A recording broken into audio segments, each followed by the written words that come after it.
welcome back to another episode of 0 to 60. We're out in what appears to be a running Mazda RX8. You know it. Now I just got out just to check there was nothing weird going on oil-wise. David is driving. Listen to that. It sounds good.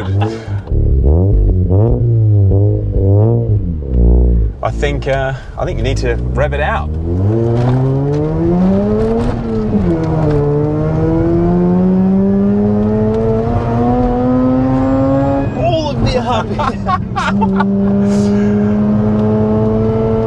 Oh my god, it moves. Whoa. It's not too bad. It's not too bad. This is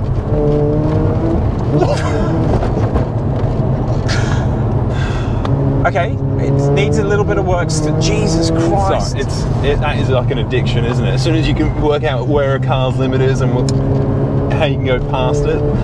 Okay, so guys, yeah, I can't believe we're in an RX8 already. So as I mentioned, I found a guy with an engine, some suspension, an exhaust, and I've been busy.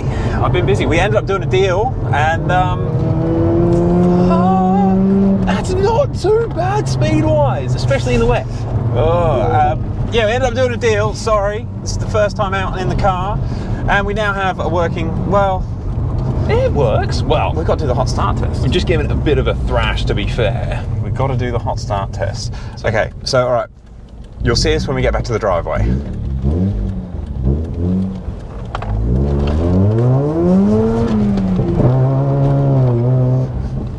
you reckon it's going to hot start? We legit. Well, David has not hot started this. Do you think it's going to work? That drive, the rotary was worth the wait. All right, hang on before you shut it off. Okay, try it. Kill it. That's off. Key is out. So she's hot as hell. She's coming for a thrash. It's alive! It's hot started. Man, it just goes to show. I love that noise. A lot of work, and yeah, you can get an RX8 running. You did well. Have you actually sort of told them about the process of what you had to go through? Not entirely. Are you going to share it with them? Or? Should I share them how we managed to get the RX8 running that quickly? Should we tell them? Guess so, because the paint's actually come up not too bad as well. No, actually, we'll just show them the paint quickly. Yeah. So after I did a full engine swap, I then did a full respray as well, because it's now got pretty good paint. And this was the bad side. That was the bad side. It's perfect colour match, I must say. So before we go through the full ins and outs of how you get your RX8 fixed so quickly, do you want to give him some revs, Dave? Yeah, let him hear it. Hey, you ready? Yep.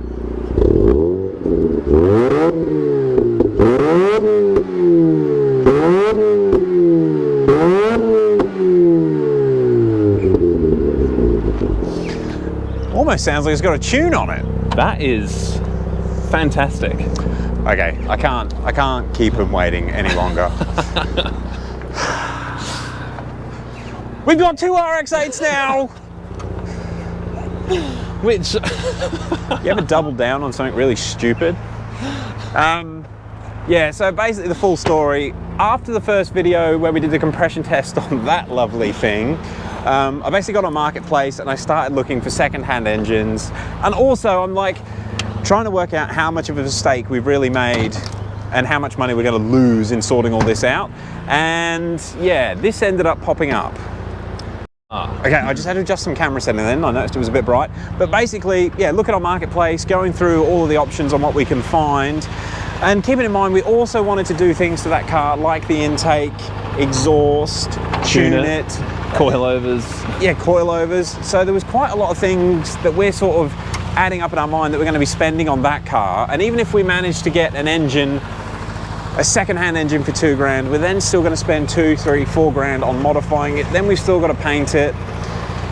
And then we saw this one. Actually, this was the second car I inquired on. There was another car that was for sale for, I think, about $7,800. Same color, just had an engine change. Very similar deal, and we went through the whole process and nearly committed to it. He just couldn't quite come down to what we thought was reasonable.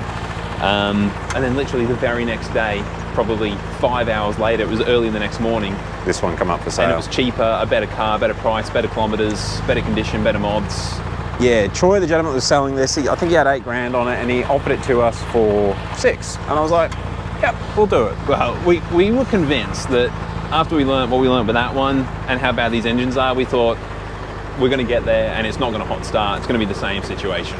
Yes. In fact, do you want to just kill it so that it's not making Yeah. a lot of noise in the video unnecessarily? And we'll give him a bit of a walk around on what it is, because it is quite modified. Troy has done everything that we wanted to do to that one over there. But starting at the front, it has got the AEM cold air intake. I'm in two minds as to whether these work. I actually think that intake sounds better. Maybe that's because it's misfiring really bad. There's a weird amount of induction that one does. But it has got the cold air intake. He has done a battery relocation to the back of the car. The coolant tank has been changed purely because the other one broke. It wasn't a performance thing. He has, you might see some aftermarket wiring in there. Actually, we'll show him that in a second, but it has also got coilovers, adjustable coilovers. They are just in there. He did say the brand, I've forgotten. Admittedly, on that test drive just then, they were incredibly bumpy. I'd say that these coilovers are actually designed for FIA approved Formula One tracks. I think on something that smooth, they might be okay. Possibly. But yeah, on a normal road, they're quite aggressive. It has got the DEFI multi-gauge, which is picking up oil, coolant temps, and a few other bits and pieces. Just some handy little bit of data to have. It is also fitted with a Kenwood double-din unit with Bluetooth. You may notice it doesn't have the sunroof or leather. So it is the poverty pack compared to the shitbox. Nightmare car. I just didn't want to say shitbox, but compared to that one.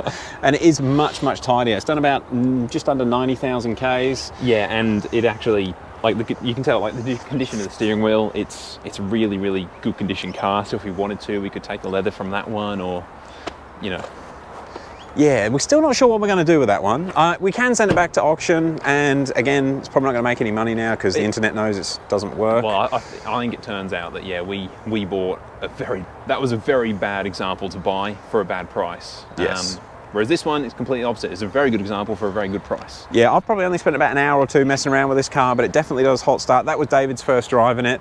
Gearbox seems good. Yep. I haven't compression tested it yet. I didn't want to go to Troy and say, oh, can you give us half an hour to compression test your engine? He seemed like a good dude. We did the sort of deal on Facebook Messenger, turned up, and I said, all I'm going to do when I get there is make sure it hot starts. I did it. It hot started. We loaded it up and took it away. But yeah, he's a really nice dude. It has also got, I haven't actually had a look underneath, but it's got some sort of custom exhaust setup. You guys have obviously heard what that sounds like. It's sick. It is so good. I love the sound this thing makes. And it is also already tuned and has all the licensing for VersaTuner and the cable there to connect it. And I did actually connect it just before, and we've got access to do all the tuning on it. So yeah, even that, what's VersaTuner worth? that's like $400 US. In mods, I think that's for the full license. Don't quote me on that. I allowed $400 US for the license and the dongle, but it's got the DEFI multi-gauge. I think they're about $700 or $800 for a genuine DEFI gauge. Yeah, if it is genuine. The AEM intake, they're about $400. Coilovers, they've got to be the cheapest Chinese things out there. I reckon they're probably $400 for coilovers. Yeah. He said he actually had 3 different exhaust setups on this. That's right, yeah, that's right. Again, it all costs money. This car's had all the money spent on it. It's still, actually, it's also got upgraded coil packs as well. Rotary heads, please, if you know what brand of coil that R is, please let me know. It doesn't look like the normal D5858 ones that we've been looking at. Yeah, for the money that's been spent, the only thing is we're not going to be able to do a build series on doing all of these mods.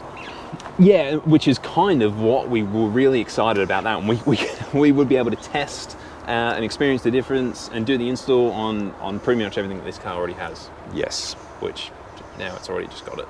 But I mean, this way we save a hell of a lot of money. And to be fair, especially after that drive, how good, like with this car, you are pretty much ready to go. You can go and do a skip hand day. You can go and do a little track day, like one of those motorsport days on the time attack tracks. And it's ready to go. Yeah, we're going to be able to have some fun on it without spending too much money. We've still got to get it roadworthy and registered. Yeah. And we want to swap a few little things over, like the orange guard flasher on this car. We'll swap it with the clear from that car. These tyres are actually a little bit bold. So we're going to be able to steal some good bits off that to make this even a little bit better without spending any money. So that's what we like. And Dave and myself have been talking about that thing. Maybe we should do an engine swap on that. Well, we started getting, before this car come up, we went through all of the options.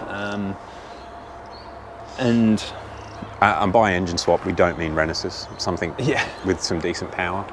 And look, it's looking like it's not too much of a job to put a proper 13B into it. Yeah, they just bolt straight in. No, but that's what we'd like to do, have that with a real 13B turbo, making sort of 400 or 500 wheel horsepower. It would be wild, and go nuts on that. But I don't know, that's a future problem. It's really changed everything now that this entire car has come up. So. Yes, thank God for Visa and MasterCard. Yeah. Actually, I haven't paid for that yet. I just put that on the credit card. Anyway, moving on, not worrying about the money.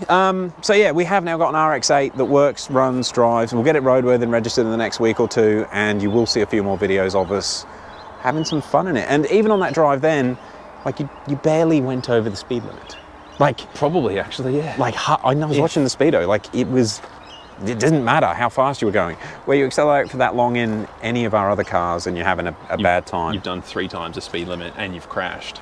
I was genuinely happy driving that car just then. It was a lot of fun. The noise, and I know it's a little bit wet out there, so it's a little bit skatey, but even in the dry where you've got grip, you'll be able to push it a little bit harder.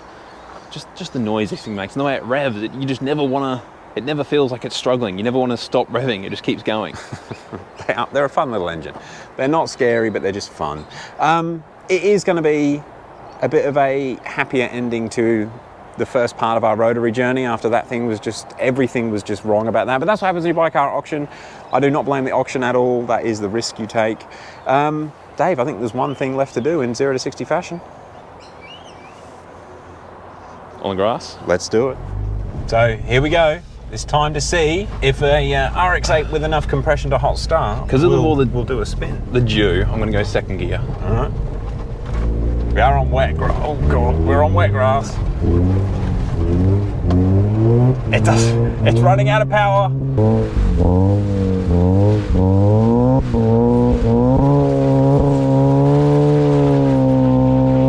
It's running out of power.